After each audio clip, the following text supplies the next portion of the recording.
शहजादी की शादी एक सांप से हो गई।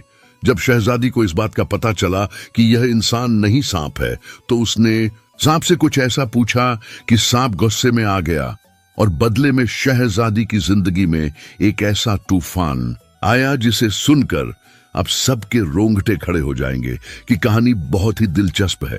लिहाजा इसे दिल के कानों से सुनिएगा। पुराने जमाने की बात है। एक जंगल में दो सपेरे दोस्त अपनी रेजक रोटी की तलाश में निकले।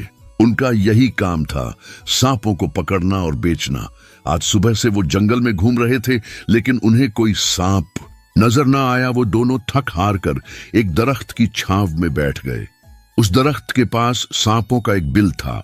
एक सपेरे ने दूसरे से कहा, वो देखो कितना बड़ा बिल है, जरूर उसमें सांप हो सकता है। हमें उस बिल से सांप निकालने की कोशिश करनी चाहिए। फिर दोनों ने हिम्मत की और बिल को खोदना शुरू कर दिया। खोदते खोदते अचानक उनके हाथ में एक बहुत बड़ा काला नाग आया। उसकी आंखें चमक रही थीं। शायद 100 साल पुराना सांप था जो भेष बदलना जानता था। दोनों सपेरे सांप को पाकर बहुत खुश हुए और उन्होंने उसे पकड़ लिया और पिटारी में बंद कर लिया। कुछ दूर चलने के बाद एक सपेरा दूसरे से बोला कि हमें इस नाग का जहर निकाल देना चाहिए, नहीं तो यह सांप हमें काट सकता है।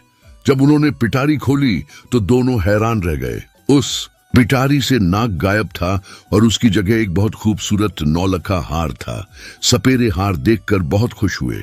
उन्होंने सोचा कि नाग से तो यह हार ज्यादा कीमती है। अगर हम इस मुल्क के बादशाह को दे दें तो हमें वो बहुत सारा इनाम दे सकता है। फिर वो दोनों बादशाह के दरबार की तरफ चल पड़े। बादशाह के महल में पहुंच कर उन्होंने बादशाह को सलाम किया। बादशाह ने उनसे आने का सबब पूछा। सपेरों ने बताया कि उनके पास एक बहुत कीमती हार है जो रानी के गले की शान बढ़ा सकता है। बादशाह यह सुनकर बहुत खुश हुआ और बोला, मुझे यह हार निकाल कर दिखाओ। सपेरों ने पिटारा खोला तो बादशाह और दरबार में सब लोग हार देखकर हैरान रह गए। ऐसा हार उन्होंने पहले कभी नहीं देखा था। बादशाह ने सपेरों से पूछा कि वो यह हार कहां से लाए। यह सुनकर दोनों सपेरे डर गए कि अगर हमने सच बता दिया तो शायद बादशाह हमसे हार न ले और हमें इनाम व इकराम भी नहीं मिलेगा। फिर झट से वो बोले कि हमें यह हार रास्ते में मिला था। बादशाह ने हार कबूल कर लिया और सपेरों को इनाम देकर रुखसत कर दिया। बादशाह ने हार वाला पिटारा अपने पास रख लिया। शाम को जब बादशाह महल में गया तो उसने रानी को पिटारी दिखाते हुए कहा कि वो उसके लिए एक खूबसूरत तोहफा लाया है। रानी यह सुनकर बहुत खुश हुई और पिटारी को लेकर अपने कमरे में आ गई। उसने पिटारी को खोला तो उसमें हार की बजाय एक बहुत ही प्यारा नन्हा बच्चा सो रहा था। बच्चा इतना खूबसूरत था कि रानी उसे तकती रह गई। उसने बादशाह को आवाजें लगाना शुरू कर दी। बादशाह डर गया और भागकर जब कमरे में आया तो रानी ने सारा माजरा सुनाया। बादशाह को रानी की बात पर यकीन नहीं आया। वो बोला, मैंने खुद अपनी आंखों से उस पिटारी में हार देखा था, बच्चा कैसे बन गया? फिर बादशाह ने खुद झुककर पिटारी में देखा तो वाकई हार की जगह बच्चा था। बादशाह और रानी बहुत खुश हुए क्योंकि वो बहुत अरसे से बेऔलाद थे और बहुत इलाज के बाद भी उन्हें अल्लाह ताला ने औलाद नहीं दी थी।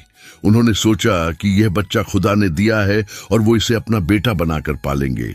कुछ नौकरानियां उन दोनों की बातें सुन रही थी। रानी बादशाह से पूछ रही थी, यह बच्चा तुम्हें किसने दिया है? बादशाह ने बताया कि मेरे पास 2 सपेरे आए थे और उन्होंने मुझे पिटारी पकड़ाकर कहा कि हम नौलखा हार लाए हैं जो रानी के गले में बहुत अच्छा लगेगा। मैंने भी पिटारी खोलकर देखा तो बहुत खूबसूरत हार था, लेकिन जब पिटारी मैंने तुम्हें दे दी और अब पिटारी में हार की जगह यह बच्चा है, उसी दिन से बादशाह और रानी ने इस बच्चे को अपना बेटा समझकर पालना शुरू कर दिया। एक दिन बादशाह ने दरबार में ऐलान किया कि रानी ने एक खूबसूरत बेटे को पैदा किया है। पूरी रियासत में खुशी छा गई और शहर भर में जश्न मनाया गया। मिठाइयां बांटी गईं और धीरे धीरे वो बच्चा बड़ा होने लगा। उसे तीरंदाजी सिखाई गई, अच्छी तालीम हासिल करवाई गई।